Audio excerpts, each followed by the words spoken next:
Hi friends, welcome back to my channel. ಎಲ್ಲರೂ ಹೇಗಿದ್ದೀರಾ? I hope ಎಲ್ಲರೂ ಚೆನ್ನಾಗಿದ್ದೀರಾ ಅಂತ ಭಾವಿಸ್ತಾ ನಿಮಗಿವತ್ತು ನಾನೊಂದೊಳ್ಳೆ ರೆಸಿಪಿ ತೊಗೊಂಡು ಬಂದಿದ್ದೀನಿ ಫ್ರೆಂಡ್ಸ್. ಅದುವೇ ಮಟನ್ ಕರಿ. ಬನ್ನಿ, ಲೇಟ್ ಮಾಡೋದು ಬೇಡ, ಬೇಗ ತೋರಿಸ್ತೀನಿ ಹೇಗೆ ಅಂತ. ನೋಡಿ, ಇಲ್ಲಿ ಮೆಣಸುಕಾಳು ಸ್ವಲ್ಪ, ಗಸಗಸೆ ಸ್ವಲ್ಪ, ಏಲಕ್ಕಿ, ಆಮೇಲೆ ಕಡಲೆಪಪ್ಪಿದೆ, ಚಕ್ಕೆ, ಮೊಗ್ಗಿದೆ, ಲವಂಗ ಇದೆ, ಸ್ವಲ್ಪ ಸೋಂಪಿದೆ. ಸ್ವಲ್ಪ ಸ್ಲೋ ಆಗೇ ಮಾಡಿದ್ದೀನಿ, ಇಂಗ್ರೀಡಿಯೆಂಟ್ಸ್ ಮಿಸ್ ಆಗುತ್ತೆ ಅಂತ.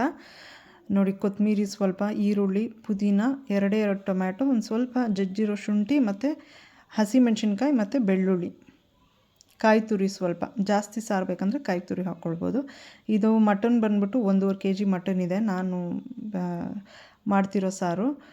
ಅದಕ್ಕೆ ಸ್ವಲ್ಪ ಮೆಂತ್ಯ ಸೊಪ್ಪು ಹಾಕೋಣ, ಸ್ವಲ್ಪ ಘಮವಾಗಿರಲಿ ಅಂತ. ಬನ್ನಿ ಸ್ಟಾರ್ಟ್ ಮಾಡೋಣ. ಫಸ್ಟು ನಾವೇನು ಮಾಡಬೇಕಂದ್ರೆ ಮಟನ್ನ ಬೇಯಿಸ್ಕೊಂಡು ಬಿಡಬೇಕು. ಸೊ ನಾವು ಕುಕ್ಕರಲ್ಲಿ ಸ್ವಲ್ಪ ಎಣ್ಣೆ ಹಾಕ್ಕೊಂಡು, ಈರುಳ್ಳಿ ಮತ್ತು ಕರಿಬೇವು ಸ್ವಲ್ಪ ಹಾಕ್ಕೊಂಡು, ಅದಕ್ಕೆ ಸ್ವಲ್ಪ ಶುಂಠಿ ಬೆಳ್ಳುಳ್ಳಿ ಪೇಸ್ಟು, ಈ ಹಸಿ ವಾಸನೆ ಹೋಗೋವರೆಗೂ ಇದು ಮಾಡಿಕೊಂಡು, ಇದಕ್ಕೆ ಒಂದು ಸ್ವಲ್ಪ ಅರಿಶಿಣದ ಪುಡಿ ಆ್ಯಡ್ ಮಾಡಿಕೊಂಡು ಮಟನ್ ಹಾಕ್ಕೊಳ್ಳೋಣ. ಇದಕ್ಕೆ ಎಣ್ಣೆನಲ್ಲೆಲ್ಲ ಫ್ರೈ ಆದಮೇಲೆ ಮಟನ್ ಹಾಕ್ಕೊಂಡು ಚೆನ್ನಾಗಿ ಫ್ರೈ ಮಾಡ್ಕೊಳ್ಳೋಣ. ಮಟನ್ ಸ್ವಲ್ಪ ಎಣ್ಣೆನಲ್ಲಿ ಚೆನ್ನಾಗಿ ಫ್ರೈ ಆಗಲಿ, ಬಿಡುತ್ತೆ ಚೆನ್ನಾಗಿ.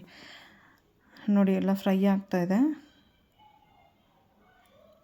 ಇದ್ರ ಮೇಲೆ ಸ್ವಲ್ಪ ಉಪ್ಪು ಹಾಕ್ಕೊಂಡು ಇದನ್ನು ಮೇಲೆ ಕೆಳಗಡೆ ಮಾಡೋಣ. ಸ್ವಲ್ಪ ಕಂಪ್ಲೀಟಾಗಿ ಆ ಎಣ್ಣೆ ಇದೆಲ್ಲ ಕಂಪ್ಲೀಟಾಗಿ ಮಿಕ್ಸ್ ಆಗಲಿ ಮಟನ್ ಜೊತೆ. ಮತ್ತು ಇಲ್ಲಿ ಸೈಡಲ್ಲಿ ಸ್ವಲ್ಪ ಮೆಂತ್ಯ ಸೊಪ್ಪು ಹೆಚ್ಚಿಟ್ಕೊಳ್ತಾ ಇದ್ದೀವಿ. ಖಾರಕ್ಕೆ ಸ್ವಲ್ಪ ಖಾರದ ಪುಡಿ ಮಟನ್ಗೆ ಸಪ್ರೇಟಾಗಿ ಹಾಕ್ತಾಯಿದ್ದೀವಿ. ಮತ್ತು ಹೆಚ್ಚಿಟ್ಟಿರೋ ಮೆಂತ್ಯ ಸೊಪ್ಪು ಹಾಕ್ಬಿಟ್ಟು ಚೆನ್ನಾಗಿ ಬಾಡಿಸ್ತಾ ಇದ್ದೀವಿ. ಚೆನ್ನಾಗಿ ಇದನ್ನು ಮೇಲೆ ಕೆಳಗಡೆ ಮಾಡಿ ಮಿಕ್ಸ್ ಮಾಡ್ಕೊಳ್ಳೋಣ. ಆಮೇಲೆ ಇದನ್ನು ಲಿಡ್ ಕ್ಲೋಸ್ ಮಾಡಿ ಇದನ್ನು 1-2 ಕೂಗಿಸ್ಕೊಳ್ಳೋಣ. ಸೈಡಲ್ಲಿ ನಾವು ಮಸಾಲೆಗೆ ರೆಡಿ ಮಾಡ್ಕೊಳ್ಳೋಣ. ಎಣ್ಣೆ ಹಾಕ್ಕೊಂಡು ಇದಕ್ಕೆ ಈರುಳ್ಳಿ ಹಾಕ್ಕೊಂಡು ಫ್ರೈ ಮಾಡ್ಕೊಳ್ಳೋಣ. ಹುರಿದಿದ್ದ ಮಸಾಲೆ ತುಂಬ ಟೇಸ್ಟ್ ಕೊಡುತ್ತೆ ಸಾರು, ಅದಕ್ಕೋಸ್ಕರ ಹುರ್ಕೊಳ್ತಾ ಇದ್ದೀವಿ ನಾವು. ಮತ್ತು ಹಸಿಮೆಣ್ಸಿನ್ಕಾಯಿ ಹಾಕ್ಕೊಳ್ತಾ ಇದ್ದೀವಿ. ಹಸಿಮೆಣ್ಸಿನ್ಕಾಯಿ ಪೀಸ್ ಮಾಡಿ ಹಾಕ್ಕೊಳ್ಳಿ ಫ್ರೆಂಡ್ಸ್. ಹಾಗೆ ಫುಲ್ ಹಾಕ್ಕೊಂಡ್ರೆ ಸ್ವಲ್ಪ ಹುಷಾರಾಗಿರಿ ಸ್ಟವ್ ಮುಂದೆ. ಆಮೇಲೆ ಇದಕ್ಕೆ ನಾನು ಸ್ವಲ್ಪ ಬೆಳ್ಳುಳ್ಳಿ ಮತ್ತು ಶುಂಠಿ ಆ್ಯಡ್ ಮಾಡ್ಕೊಂಡಿದ್ದೀನಿ. ಚೆನ್ನಾಗಿ ಇದನ್ನು ಆಯಿಲಲ್ಲಿ ಚೆನ್ನಾಗಿ ಫ್ರೈ ಮಾಡ್ಕೊಳ್ತಾ ಇದ್ದೀನಿ. ಇದು ಫ್ರೈ ಆಗ್ತಿದ್ದಂಗೆ ಪುದೀನ, ಇದು ನಮ್ಮ ಪಾಟಲ್ಲೇ ಬೆಳೆದಿರೋ ಪುದೀನ ಫ್ರೆಂಡ್ಸ್, ತುಂಬ ಘಮ ಅಂತ ಇರುತ್ತೆ. ನಾವು ಪಾಟಲ್ಲೇ ಬೆಳೆಸಿ ಹಾಕ್ಕೊಂಡಿರೋದ್ರಿಂದ ಘಮ ಅಂತ ಇರುತ್ತೆ. ನೀವು ಟ್ರೈ ಮಾಡಿ, ತುಂಬ ಚೆನ್ನಾಗಿರುತ್ತೆ ಪುದೀನ ಸೊಪ್ಪಿನ ವಾಸನೆ. ನೆಕ್ಸ್ಟ್ ನಾವೇನು ಆ ಸ್ಪೈಸಸ್ ಎಲ್ಲ ಇಟ್ಕೊಂಡಿದ್ವಲ್ವ, ಚಕ್ಕೆ ಲವಂಗ, ಅದರದ್ದೆಲ್ಲನೂ ಆ್ಯಡ್ ಮಾಡ್ಕೊಳ್ಳೋಣ. ಇವಾಗ ಏನು ಫ್ರೈ ಆಗ್ತಾಯಿತ್ತು ಈ ಒಗ್ಗರಣೆಗೆ ಆ್ಯಡ್ ಮಾಡ್ಕೊಳ್ತಾ ಇದ್ದೀವಿ. ಇದನ್ನು ಚೆನ್ನಾಗಿ ಎಣ್ಣೆನಲ್ಲಿ ಚೆನ್ನಾಗಿ ಬಾಡಿಸ್ಕೊಳ್ಳೋಣ. ಚೆನ್ನಾಗಿ ಮೆಣಸಿನ್ಕಾಯಿ ಎಲ್ಲ ಚೆನ್ನಾಗಿ ಫ್ರೈ ಆಗ್ತಾಯಿದೆ. ಇದಕ್ಕೆ ನಾವು ಟೊಮ್ಯಾಟೊ ಏನು ಇಟ್ಕೊಂಡಿದ್ವಿ, 2 ಟೊಮ್ಯಾಟೊ, ನಾನಿದು 1.5 kg ಮಟನ್ಗೆ ಹಾಕ್ತಾ ಇರೋದು. ಟೊಮ್ಯಾಟೊ ಕಡಿಮೆನೇ ಹಾಕಬೇಕು.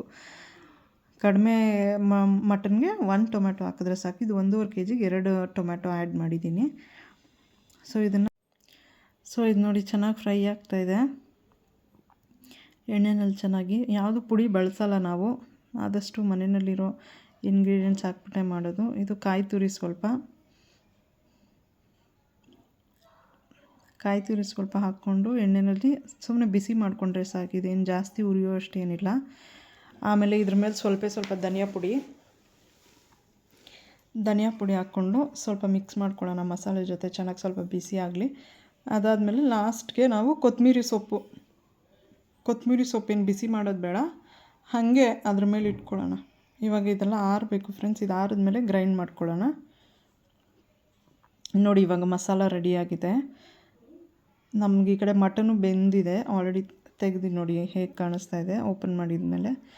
ಇದು 3/4% ಬೆಂದಿರುತ್ತೆ. ಉಪ್ಪು ಖಾರ ಎಲ್ಲ ಹಿಡಿದು ಚೆನ್ನಾಗಿ ಬೆಂದಿರುತ್ತೆ. ಸೊ ಇದಕ್ಕೆ ನಾವು ಏನು ಮಾಡಬೇಕಂದ್ರೆ, ಇವಾಗ ನಾವೇನು ರುಬ್ಬಿಟ್ಕೊಂಡಿದ್ವಲ್ವ ಆ ಮಸಾಲೆನ ಇದಕ್ಕೆ ಆ್ಯಡ್ ಮಾಡ್ಕೊಳ್ಬೇಕಾಗತ್ತೆ. ನೋಡಿ ಎಷ್ಟು ಚೆನ್ನಾಗಿದು, ಆಲ್ಮೋಸ್ಟ್ 3/4% ಬೆಂದಿದೆ. ಮಸಾಲೆ ಜೊತೆನೂ 1-2 ಕೂಗಿಸ್ಬೇಕಾಗತ್ತೆ, ಆವಾಗ ಮಸಾಲೆನೂ ಚೆನ್ನಾಗಿ ಹಿಡಿಯುತ್ತೆ ಅಂತ ಮಟನ್ಗೆ. ಇವಾಗ ಮಸಾಲೆನ ಆ್ಯಡ್ ಮಾಡ್ಕೊಳ್ತಾ ಇದ್ದೀವಿ. ಚೆನ್ನಾಗಿ ಮಿಕ್ಸ್ ಮಾಡೋಣ. ಏನಿತ್ತು ಆ ಮಟನ್ದು ರಸ ಏನು ಬಿಟ್ಕೊಂಡಿದೆ ಅದ್ರ ಜೊತೆ ಚೆನ್ನಾಗಿ ಮಸಾಲೆ ಮಿಕ್ಸ್ ಆಗಬೇಕು.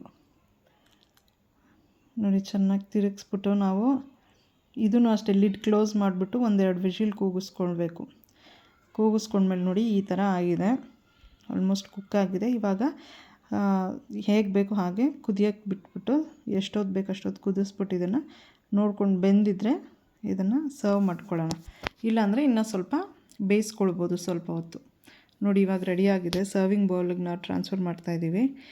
ತುಂಬ ಚೆನ್ನಾಗಿ ಬರುತ್ತೆ ಫ್ರೆಂಡ್ಸ್. ಇದೇ ರೀತಿ ಟ್ರೈ ಮಾಡಿ, ತುಂಬ ಚೆನ್ನಾಗಿ ಬರುತ್ತೆ. ತುಂಬ ಈಸಿನೂ ಕೂಡ ಮೆಥಡ್ ನಾನು ಹೇಳಿರೋದು. ನೋಡಿ ಟ್ರೈ ಮಾಡಿ, ನೀವು ಟ್ರೈ ಮಾಡಿ, ನಂಗೆ ಕಮೆಂಟ್ ಮಾಡಿ ಹೇಳಿ ಹೇಗಿದೆ ಅಂತ.